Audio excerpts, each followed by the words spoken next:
sempre lancei com pontaria de sniper e sangue frio, tipo Steve Kerr. Ei, aprendemos a competir como Jordan, jogo empatado a poucos segundos do fim. Passem-nos a bola, ninguém treme, façam bloqueios para libertarmos o Miguel Barroca. Tropa, chuta à vontade, leva-nos a vitória. Basket tornou-nos Warriors, endureceu-nos, mindset de Black Mamba, e juntos vencemos como comunidade. Partilha o mesmo propósito, o desporto como solução. No desporto não há ódios, bros. O foco não são os pódios e o crossover que parte tornozelos. Aprendemos com o Kobe, bro. O game é só um e prevalece o coletivo. Somos shooters by hoopers. Não nos deixem sozinhos, isolados na linha dos 3 pontos.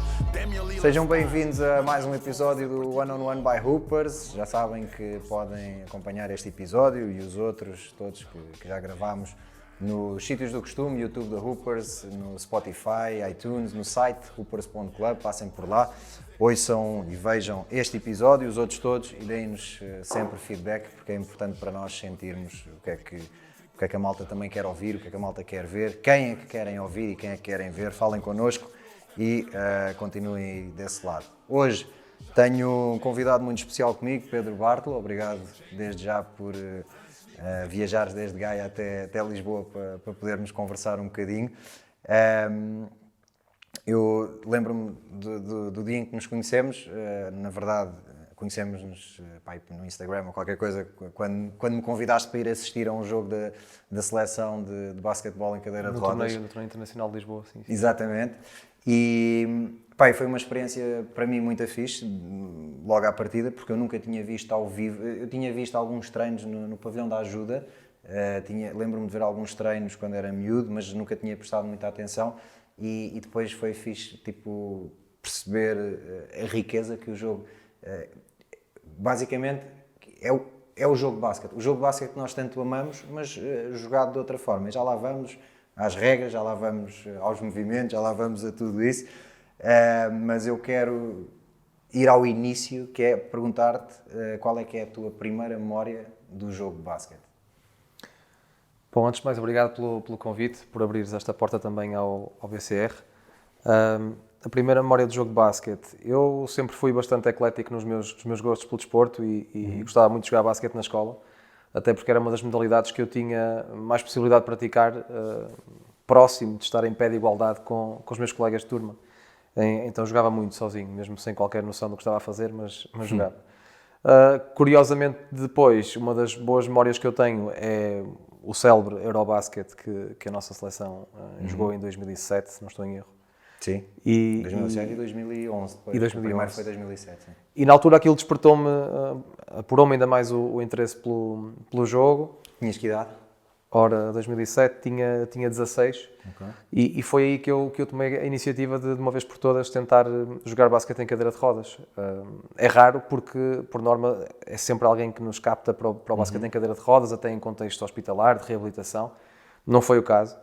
E eu andei à procura onde é que podia praticar, podia ajudar a minha família, podia ajudar. Foi o meu tio depois que descobriu, e por acaso tinha um colega que viria a ser o meu futuro colega de equipa e que hoje também é, curiosamente, sim, que me abriu as portas do BCR e comecei a jogar assim na PD Porto, mas foi assim. E antes dessa tua entrada, digamos assim, mesmo no mundo do basquete, num clube, na escola, por exemplo, tu jogavas com os teus colegas, como é que era o teu dia-a-dia nessa tentativa de jogares de já estares apaixonado por uma modalidade e de querer jogar essa modalidade? Como é que era o teu dia-a-dia na escola? Sempre foi bastante... escola ou fora da escola, interação com malta para jogar, sim? Sempre foi bastante normal. Eu, nesse sentido, tive sorte com os professores que tive. Ok. E com os colegas de que fui encontrando também. Depois tenho uma família, em particular a minha mãe, que me impulsionava sempre para fazer tudo o que os outros fizessem. Quando não era eu o primeiro a querer, era ela que me empurrava. Ao contrário do que acontece muitas vezes com pessoas com deficiência, em que os pais protegem excessivamente os filhos, aqui não foi assim de todo. E eu integrava-me com muita naturalidade. Eu jogava futebol, no chão, de gatas, e dava cabo das mãos, as mãos eram os pés, dava cabo das mãos, dava cabo dos joelhos, tinha que estar todo equipado e fazia isso sem qualquer tipo de complexo. Foi muito assim que começou a minha paixão pelo desporto. E o basquete aí pelo meio, assim que tive a oportunidade de o fazer, também me despertou interesse. Acho que há aí duas coisas interessantes de destacar. Em primeiro lugar, esse papel da tua mãe, e que acho que é um bom exemplo daquilo que tu disseste, enquanto há famílias que se calhar protegem demais e isso acaba por fechar portas. A tua mãe, pelo contrário, empurrava-te e apoiava-te e se calhar era a primeira muitas vezes a dar-te esse push para que tu fizesse as coisas. E por outro lado, também o facto das pessoas à tua volta, nomeadamente os teus amigos, porque se calhar é fácil para um miúdo rejeitar ou olhar de lado ou não querer jogar contigo porque não estás nas mesmas condições que ele. Mas o facto de teres também esse grupo que jogava contigo, ou seja, nunca sentiste isso, ou se calhar se sentiste foi pontualmente. Sim, foi muito pontual. Eu também acabava por ter alguma destreza que levava a que não fosse tão excluído. Certo. Era muito, não era eras muito o último a ser escolhido. Não era o último a ser escolhido. E como vincaste também, esse papel da minha mãe foi muito importante. Havia assim exemplos até que posso dar. O ir a uma visita de estudo, que é uma coisa que a minha mãe é educadora de infância e quando tem miúdos com deficiência, ainda hoje é um problema com que se debate, de ver com que aceitar com que os pais deixem os miúdos ir a esse tipo de situações que são fundamentais para que cresçam socialmente. Claro. E comigo não havia qualquer tipo de problema, qualquer tipo de complexo.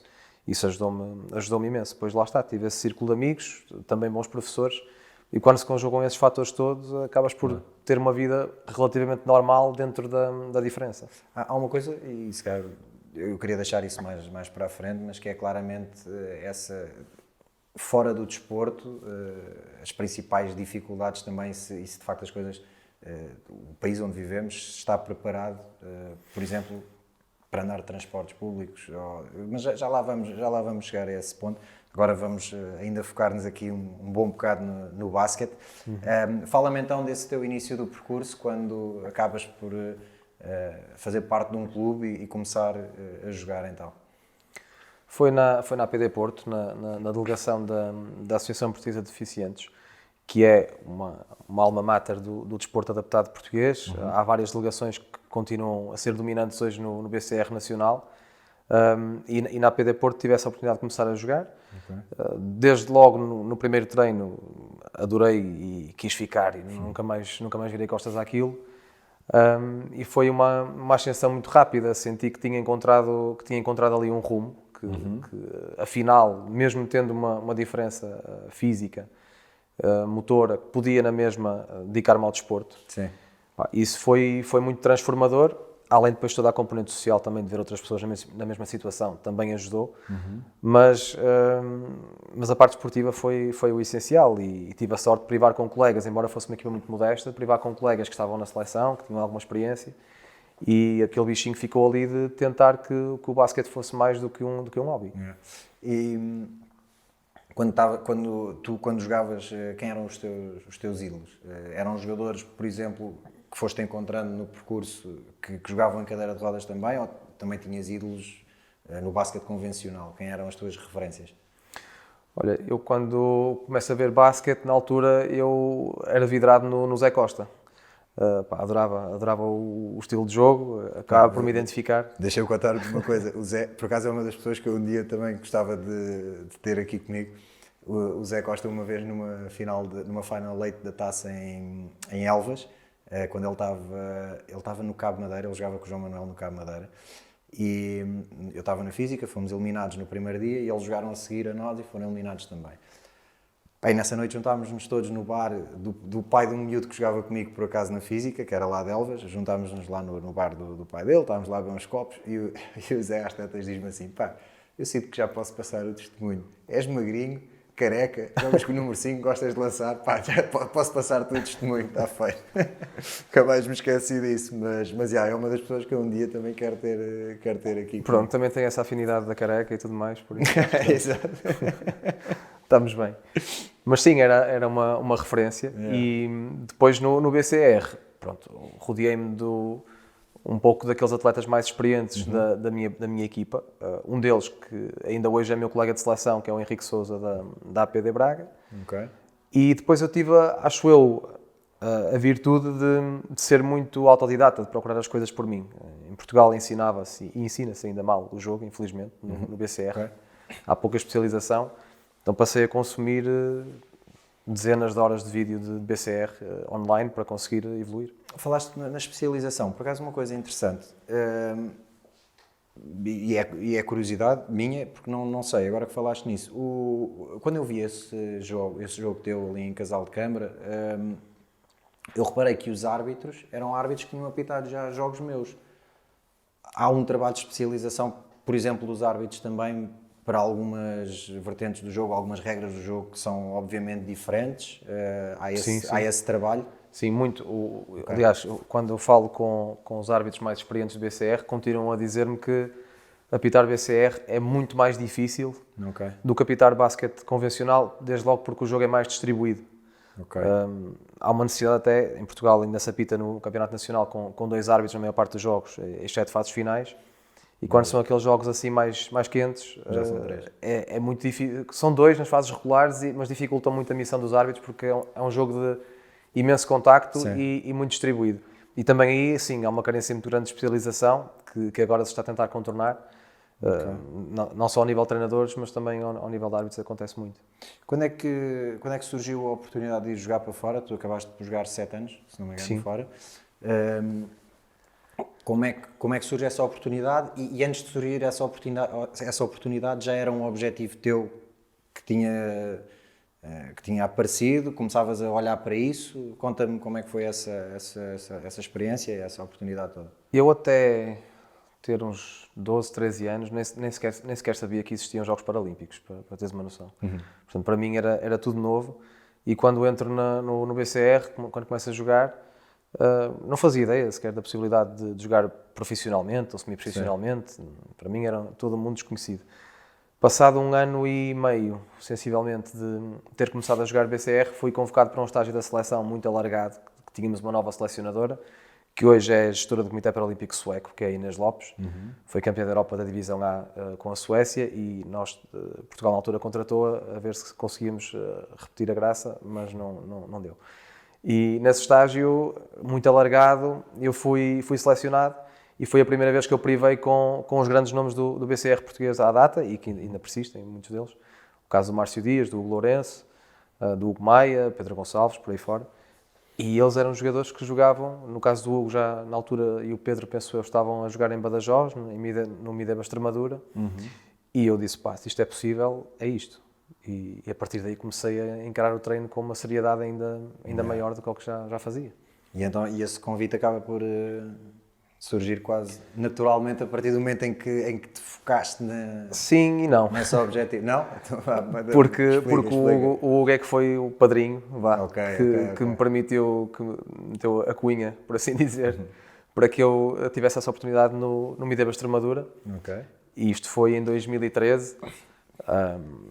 Estava totalmente impreparado para jogar àquele nível, porque passas de uma realidade em que treinas 2, 3 vezes por semana em Portugal, que é o que infelizmente ainda se faz no BCR, para começares a treinar 2 vezes por dia. E então o primeiro ano foi a penar no banco o tempo todo, quase sem nunca jogar, mas foi muito enriquecedor, porque joguei ao lado de alguns dos melhores jogadores do mundo, e a partir daí as coisas descolaram. E qual é o impacto, o primeiro impacto que sentes quando vais lá para fora? Não só a nível do jogo em si, parte técnica, parte tática, parte física, mas também a nível de infraestrutura. Já falaste na questão do profissionalismo, que cá não era sequer hipótese, e ali tiveste essa oportunidade. Mas fala-me do impacto a todos os níveis que sentiste quando foste para lá. Sim, aquilo é passar para outro planeta, cruzar a fronteira e passar para outro planeta, totalmente. A forma como se encara desde logo a pessoa com deficiência. Eu comecei a andar de autocarro quando fui para Mideba. Aos 22 anos é que eu comecei a andar de autocarro. Porque era tudo acessível, era tudo fácil, era assim que eu ia para o pavilhão. Olhavam-te com uma naturalidade extrema, que é uma coisa que não estás muito habituado por cá. E depois era engraçado ver as pessoas locais a virem falar contigo, a perguntar quando é que Mideba jogava. e contra quem era, e como é que ia a Liga, e quem é que eu era, se eu era o reforço português, tinha vindo naquele ano. Uma cena que nós não estamos de todo habituados por cá. Depois, a nível de infraestruturas, também uma diferença abismal, já para não falar de orçamentos e todas essas coisas, mas realmente uma realidade... Não é? Orçamentos, infraestruturas, está tudo ligado. Foi um choque de realidade muito grande. Brutal. Falaste agora, e já agora, lance já o tema e depois já voltamos aqui ao teu percurso, a questão do andar de autocarro. Eu há uns anos tive a oportunidade de participar na organização de um evento em Lisboa, e nesse evento, uma das coisas que se fez num dos dias do evento, era um evento que é o World Bike Tour, que é a cena de bicicletas na Ponte Vasco da Gama, etc. E houve um dia desses 3 ou 4 de evento que convidámos pessoas, desde atletas, ex-atletas, pessoas ligadas à televisão, pessoas ligadas à música, eles tinham que fazer um percurso que eu não lembro exatamente onde era, de um ponto de Lisboa, tinham que chegar até ao Parque das Nações de transportes públicos. E os desafios eram diferentes. Havia pessoas que estavam com os olhos vendados, como se fossem cegos, havia pessoas que estavam sentadas em cadeiras de rodas, acho que era por aí, acho que eram esses os desafios. E foi incrível depois as reações das pessoas ao chegar, a contarem as experiências que tiveram. E era tipo desde... tinham que apanhar o autocarro, vou inventar, o 20. E só para ir ao quarto 20 que passava é que dava para entrar de cadeira de rodas, porque os 3 primeiros que passaram não estavam preparados. Como é que estamos nesse sentido? Ou seja, como é que é o dia-a-dia de uma pessoa que anda numa cadeira de rodas, nesse sentido? Eu acho que estamos sem dúvida melhores do que na altura em que eu cresci. Porque, lá está, eu quando queria ir para algum lado, tinha forçosamente que entrar num autocarro, também não me inibia de o fazer. Ia com os meus amigos, pegavam-nos na cadeira e eu rastejava se fosse preciso para chegar lá dentro. Infelizmente, eu acho que é como tudo, estamos melhores, mas Portugal dá sempre a sensação de que está um passo atrás em tudo. Vamos melhorando, mas um passo atrás. Pois é, que tu falaste que chegaste à Espanha e basicamente andavas de autocarro. Já era banal. E eu acho que estamos nesse caminho de... Também não gosto de... Eu acho que devemos ser reivindicativos, mas a nossa postura também é uma forma de reivindicação muito forte. Mas o que é certo é que ainda há coisas básicas que não conseguem oferecer para que a pessoa com deficiência tenha uma vida normal e para que essa deficiência se banalize. Ainda não é fácil andar de autocarro. Eu, se não tivesse tido carta logo aos 18 anos, pura e simplesmente não ia para a faculdade, por exemplo. Acho que ainda temos muito para remar nesse sentido, e depois somos um país que temos uma legislação excelente na área, mas aplicá-la é que já não somos tão bons nisso. Mas há casos, imagino que, por exemplo, o próprio acesso à universidade. Acredito que nem todas as salas, todos os pavilhões da universidade, etc., estejam preparados, não sei. Não, é uma ideia que eu tenho. Todas as escolas onde eu passei foram escolas e universidades... se calhar depois na altura quando surgiu a necessidade, não é? Exatamente, por força da minha família, de escrever cartas, ameaçar chamar a comunicação social, tudo o que fosse preciso, para que as coisas fossem adaptadas. E depois a nível desportivo também se reflete, não haver suficiente número de pavilhões adaptados, com balneários adaptados, coisas que não se pensam e que às vezes são facilmente contornáveis. Sim, eu lembro-me que, lá está, aquela primeira vez que falámos e quando me convidaste para ir ver um jogo vosso, na altura o desafio era arranjar meios para vocês poderem participar no Campeonato da Europa, não era? Exatamente. Isso foi antes da associação do BCR à Federação. Estávamos numa altura crítica em que vínhamos de 2 ausências em europeus por falta de apoio financeiro e nessa altura teve que se gizar uma estratégia alternativa para conseguir os meios para lá chegar. Felizmente depois surge o vínculo à Federação e as coisas evoluíram muito desde então em termos de condições, mas sim, ainda lutamos por esse tipo de coisas básicas, que é participar, já não é evoluir. É normal depois estarmos a milhas do que se faz aqui ao lado e se o campeão português for jogar contra uma equipa que está entre segunda ou terceira na segunda divisão espanhola, perdemos por 40 ou 30. São realidades mesmo completamente diferentes. Faz o teu percurso internacional em Espanha e Itália. Comparação entre Itália e Espanha, o nível é semelhante? Como é que são essas realidades? Itália agora está num nível um pouco mais baixo. A Liga Espanhola é a melhor do mundo, com equipas muito, não necessariamente em termos de formação, mas muito pujante em termos financeiros e consegue contratar os melhores jogadores do mundo. Sei lá, as melhores equipas espanholas têm orçamentos a rondar 500, 600 mil euros. Portanto, estamos a falar de um patamar inalcançável para muitas equipas do basquete convencional. Cá, sem dúvida. Sem dúvida. Cá, sem dúvida. E Itália tem um campeonato mais homogéneo, em que há mais aposta no jogador italiano, mas naquela altura em que eu joguei em Itália já notava uma diferença um bocadinho significativa em relação à Espanha. A Espanha é mais forte. E o que é que te faz voltar para Portugal? O que me faz voltar a Portugal, pronto, a partir do momento em que começou a germinar o projeto do Basquete Clube de Gaia, eu comecei a andar cá e lá e a dividir-me entre países muitas vezes, a fazer muitos quilómetros, percorrer muitas estradas. Aquilo que há bocado estávamos a falar antes de começar a gravar, podes, por favor, relatar esses quilómetros todos? Sim, na altura até saiu, já nem sei na que foi a reportagem, que era português faz 800 km por semana para jogar BCR, basquete em cadeira de rodas em Espanha. E sim, o projeto começa em 2016, já estava comprometido com Gaia, surge a hipótese de regressar a Mideu, a tal equipa que me tinha aberto as portas, e a solução que eu encontrei foi, olha, eu dou treino aqui aos miúdos que estavam a começar comigo em Gaia, de segunda à quarta, e de quinta a domingo, ou de quinta a sábado estou em Badajoz. Então consistia em ir à quinta-feira fazer 400 km, chegar, treinar, rebentado, às vezes sem força para nada, treinar sexta-feira com eles novamente, jogar no sábado, e quando às vezes no sábado as coisas supunham deslocações de Badajoz a Múrcia, ou de Badajoz a Saragossa ou a Bilbao, ainda tinha mais umas 14 horas de viagem em cima, e depois regressava a Portugal e chegava na madrugada de domingo. Fiz isto um ano inteiro, fiz a mesma coisa depois em Ferrol, por essa necessidade de conjugar com o projeto. Depois, no fundo, a questão da pandemia e somada à possibilidade de Gaia descolar e jogarmos a primeira divisão, acabaram por me fazer regressar, embora não esteja muito convencido de não voltar a jogar lá fora. Ainda não é tipo uma decisão não. final. Sobre Gaia, quando trocámos aqui umas mensagens para preparar um bocadinho esta conversa, tu disseste que era a gênese do clube é um clube para formar e para competir.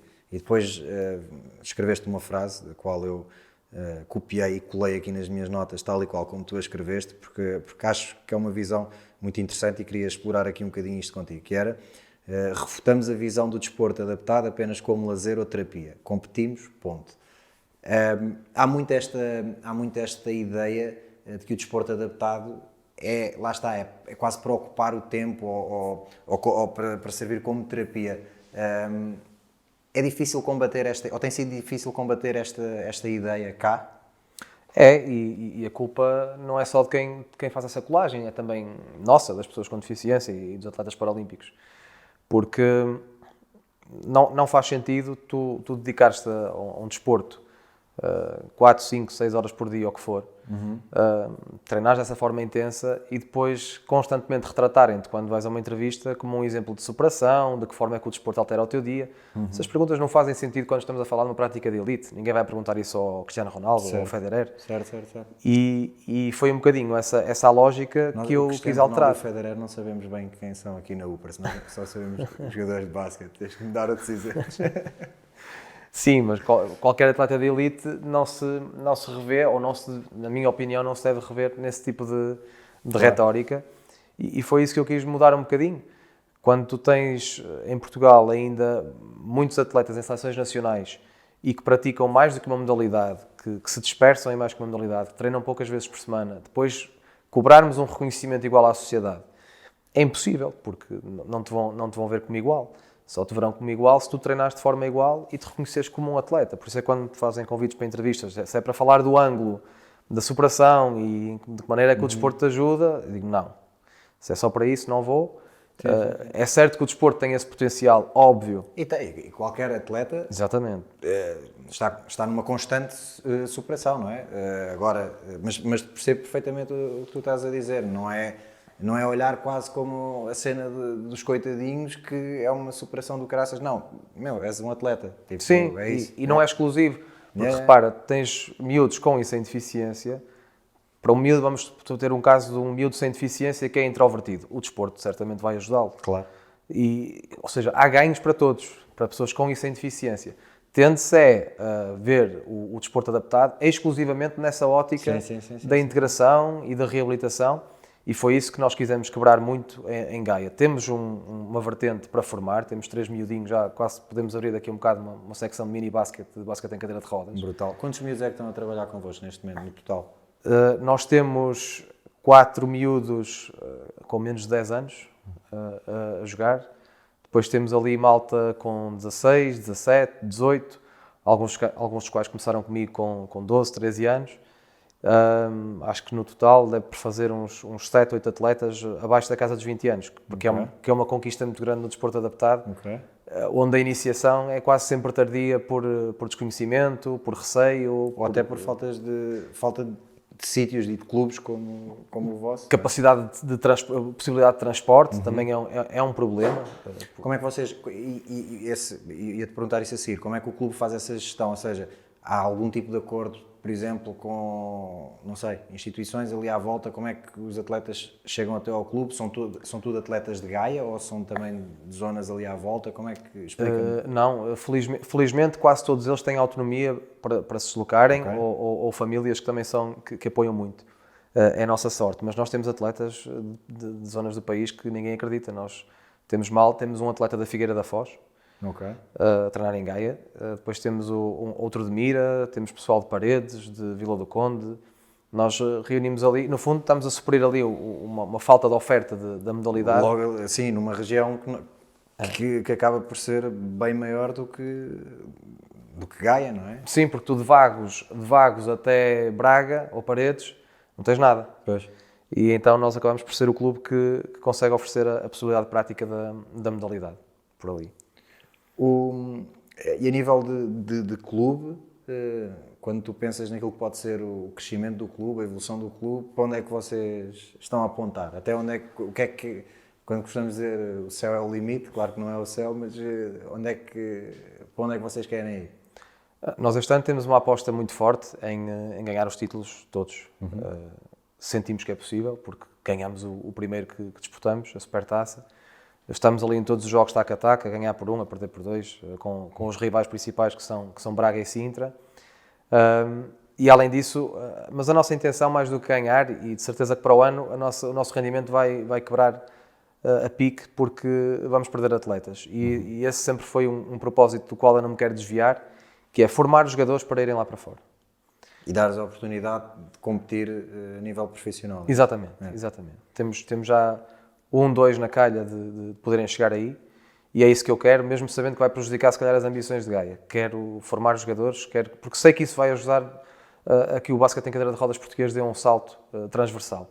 Se nós não conseguimos de outra forma, porque não temos meios, porque não temos infraestruturas, porque não temos isto, não temos aquilo, se conseguimos ter muitos miúdos a jogar profissionalmente BCR, daqui a uns anos isso vai se refletir também na subida de nível da nossa seleção e por arrasto do nosso campeonato. Claro. Parece uma visão mais do que acertada. Pedro, estamos aqui já a caminhar para o final e vou fechar com as 3 questões que fecham sempre aqui, 2 questões e um conselho, mas a primeira é, se tivesse que eleger o melhor 5 de jogadores que viste a jogar em Portugal, e aqui pode ser jogadores de basquete, e jogadores de basquete como tu quiseres, em cadeira de rodas, sem cadeira de rodas, os que tu quiseres. O melhor 5 para ti do basquete português. Foi isso agora. E podes meter jogadores estrangeiros também, se quiseres. Não, acho que vou-me cingir aqui a Portugal e ao BCR. Teria que ser forçoso. Aqui não vou estar a pensar muito na pontuação, na tal questão de que nós temos de que não podemos exceder. Antes disso, antes de chegar, e assim também vais pensando no 5. É uma situação, é uma questão interessante que tu me apresentaste quando eu fui ver esse jogo e quando te conheci, que era a questão da pontuação ou seja, do somatório de pontos associados à deficiência de cada atleta, não é? Que acaba por ter que estar presente no 5 que está em campo. Explica só um bocadinho isso. Sim, muito sucintamente, nós somos classificados em função da nossa funcionalidade. Somos observados na cadeira, em contexto de jogo, e essa classificação oscila entre 1 a 4,5. 4,5 sendo o jogador que tem uma lesão menos severa à partida, e o 1 aquele que tem uma lesão mais severa, e o total desse 5 tem que prefazer 14 pontos ao nível de seleções e 14 pontos e meio no que toca a clubes. Se excedes isso, é verbada uma falta técnica ao banco. É assim que funciona. E explicaste-me também que há jogadores que em certos campeonatos podem jogar, jogadores que não têm qualquer tipo de lesão, que não têm nada, mas que podem jogar no campeonato de basquete de cadeira de rodas e que a pontuação deles é mais alta, mas que podem participar também. Podem participar. participar. Até de um atleta que... Isso é muito avulso, a forma como é classificado. Temos casos em que as pessoas sem deficiência são também 4,5, outros países são 5 e outros são 5,5 até, no caso da Itália. Em Portugal estamos com as categorias 5 e só podem jogar pessoas sem deficiência na segunda divisão, mas eu tive esse contacto internacional e em Itália em particular, de que podiam jogar qualquer pessoa e era muito interessante porque, ao contrário do que muitas vezes se pensa, na minha opinião, enriquece, traz mais competitividade, quebra um bocado barreiras e divisões entre basquete convencional e basquete em cadeira de rodas e bastará dizer que no berço do desporto paralímpico em Inglaterra é prática banal. O melhor jogador do mundo e de todos os tempos, que é o Patrick Anderson, que é um Instagram a seguir, que eu aconselho porque é qualquer coisa de incrível, e ele diz que cresceu também a jogar com dezenas de pessoas sem deficiência e nem tinha noção de que o basquete em cadeira de rodas era um desporto paralímpico. Para ele era mais um desporto, ele não fazia ideia de que era um desporto exclusivamente para pessoas com deficiência à escala internacional. Brutal. E de facto eu tive a oportunidade de dizer isso. Eu adorei a riqueza tática do jogo, a forma como movimentos e coisas básicas do jogo de basquete são aplicadas. É um jogo de basquete. Claro que tem condições diferentes, mas é um jogo de basquete e de facto foi fixe. E às tantas, e é muito físico também, isso impressionou-me, confesso. Muito contacto, muito choque, malta a cair. Muita queda, sim. Isso, eu até fiquei meio, mas depois percebi, à segunda, terceira queda, percebi, ok, isto é normal, vai acontecer o jogo todo. Mas achei-te isso também, que era um jogo muito de choque. Sim. Eu aqui há tempos até falava com o Fernando Lemos, sim. Que treina o Queluz e treina o Alcoitão no basquete em cadeira de rodas. Não sabia. Treina o Alcoitão. E ele aqui há tempos, Alcoitão fez um pequeno estágio conjunto com Gaia, na pré-época, e nós falávamos disso, de que o jogo expressa-se de forma diferente, mas não deixa de ser basquete. E os conceitos estão lá, os fundamentos estão lá, tudo é muito transferível de uma realidade para a outra. E depois tem essa nuance de ser ainda mais física e ter um contacto que é consentido ao limite e por isso também há tanta queda. E no fim do dia é mesmo isso, é esta bolinha e um cesto e... Mais nada. E está feito. E agora sim, agora o melhor 5, não te escapas disso. É um 5, este 5 não entra em termos de pontuação, mas tenho que referir estes 5 jogadores, na minha opinião. O Hugo Lourenço, o Márcio Dias, o Pedro Gonçalves, o Hugo Maia e o Henrique Sousa. Para mim é o melhor 5 do BCR português. E se tu pudesses convidar 3 pessoas para jantar, beber um copinho de vinho, estar à mesa com 3 pessoas em que o tema da conversa era obrigatoriamente basquete, quem é que eram as 3 pessoas que tu convidavas? E aqui também, agora aqui podes ir tipo, onde tu quiseres. Onde eu quiser. Onde tu quiseres. Sem dúvida alguma que uma delas seria o Patrick Anderson, porque não só é um grande intérprete, um grande intérprete do jogo, mas é também um pensador e alguém que vê muitos quilómetros à frente.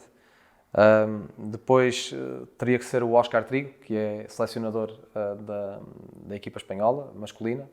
Também uma pessoa com importância no basquete catalão convencional. E depois, para dar aqui um toque Tuga à coisa, também o Hugo Lourenço. Está aí uma boa mesinha para se sentarem a conversar. Para terminar, eu tenho sempre a esperança e a convicção e e espero mesmo que isto esteja a acontecer, que haja sempre um miúdo ou uma miúda. Isto, quando nós criámos este podcast, só para perceberes, foi porque eu achava, por algumas experiências que tive, que se foram perdendo referências. Os miúdos que começavam a jogar basquete e não tinham referências, fossem elas dentro dos próprios clubes, fossem elas referências de seleção, e então tinha vontade de apresentar a quem quiser perder um bocadinho de tempo a ouvir e a ver estes episódios, de apresentar quem são os nomes do passado, quem são os nomes do presente, e quem são os nomes que vão ser do futuro também. Já tivemos aqui alguma malta mais nova a passar, e eu tenho sempre esperança que haja alguém mais novo que esteja a ouvir isto e que esteja também aqui a identificar-se e a criar referências, e a ganhar força para ir atrás do sonho também. E eu peço sempre aos nossos convidados para acabar com um conselho a quem está a começar. E aqui queria que desse o conselho a alguém que, se calhar, algum miúdo ou alguma miúda, que se calhar, como tu, quando eras miúdo, está sentado numa cadeira de rodas e não tem tantas facilidades em chegar a todo lado ou fazer tudo o que os miúdos da idade dele têm, mas que, se calhar, vai olhar para ti e vai perceber, mano, se ele consegue, eu também consigo. Tipo, qual é o conselho que queres dar a esse miúdo ou a essa miúda?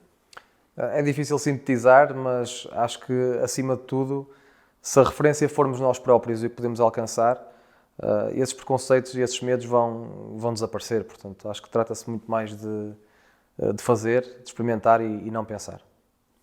Pedro, obrigado. Obrigado pelos quilómetros, comparado com o que fazias quando andavas entre Gaia, Badajoz, Bilbao, não vai ser nada, mas mesmo assim, obrigado por vires de Gaia até aqui para nos sentarmos um bocadinho a conversar sobre basquete, sobre esta bola que nos leva a todo o lado e que acima de tudo cria estas pontes e une a malta que se senta aqui connosco, e não só, a malta que está lá em casa também, que nos apoia, e obrigado mesmo, obrigado.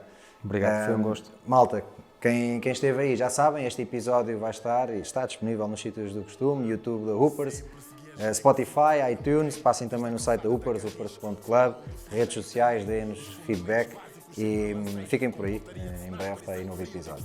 Até já. Aprendemos a competir como Jordan, joga empatada a poucos segundos do fim. Passem-nos a bola, ninguém treme, façam bloqueios para libertarmos o Miguel Barroca. Tropa, chuta à vontade, leva-nos a vitória. Basket tornou-nos Warriors, endurecemos, mindset de Black Mamba e juntos vencemos como comunidade. Partilha o mesmo propósito, o desporto como solução. No desporto não há ódios, bros, o foco não são os pódios e o crossover que parte tornozelos. Aprendemos com o Kobe, bro. O game é só e prevalece o coletivo. Somos shooters by hoopers. Não nos deixem sozinhos, isolados na linha dos 3 pontos. Damian Lillard style. Mandamos bombas a partir do logo. Amor pelo game, crossover shoot na tua face. Ouvem cuspir um triplo duplo, chama-me King James. Lances livres é connosco, somos clutch como Splash Bros, Stephen Curry, Klay Thompson. Lances livres é connosco, somos clutch como Splash Bros, Stephen Curry, Klay Thompson. Amor pelo game, crossover shoot na tua face. Ouvem cuspir um triplo duplo, chama-me King James. Lances livres é connosco, somos clutch como Splash Bros, Stephen Curry, Klay Thompson. Chama-me King James. King James. Lances livres é connosco, somos clutch como Splash Bros, Stephen Curry, Klay Thompson.